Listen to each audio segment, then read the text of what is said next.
আসসালামু আলাইকুম এভরিওয়ান, আপনাদের সামনে আমি এখন তুলে ধরব কিউটেক্স অ্যাকাউন্ট কীভাবে ভেরিফাই করতে হয়। আমার উপরের দেওয়া লিঙ্কে ক্লিক করার পরে আপনাদের সামনে এরকম একটা ইন্টারফেস হবে।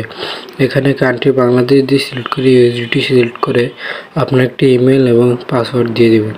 দিয়ে দুটোটা টিক চিহ্ন পূরণ করে রেজিস্টার ক্লিক করে দিবেন। তারপরে আপনাদের সামনে কিছুক্ষণ ওয়েটের পর এরকম একটা ইন্টারফেস শো হবে।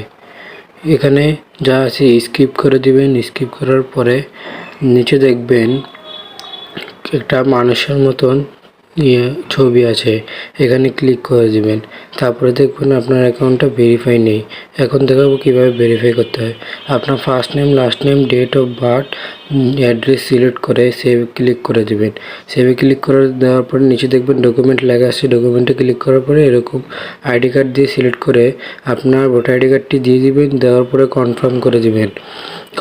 কনফার্ম করে দেওয়ার পরে আপনাদের সামনে একটা এরকম ইন্টারফেস শো হবে। তারপরে আপনারা মেলে যাবেন। মেলে যাওয়ার পরে দেখবেন কিউটেক্স ইমেল ভেরিফাই, এখানে ক্লিক করার পর ইমেল ভেরিফিকেশনটা করে নেবেন। তারপরে দেখবেন আপনার অ্যাকাউন্টটা ভেরিফাই হয়ে গেছে। আপনারা যারা ভিডিওটি ইউটিউব থেকে দেখছেন, আমার কমেন্ট বক্সে আমার লিঙ্ক দেওয়া হয়েছে, আপনারা এখান থেকে ভেরিফাই করে নিতে পারবেন।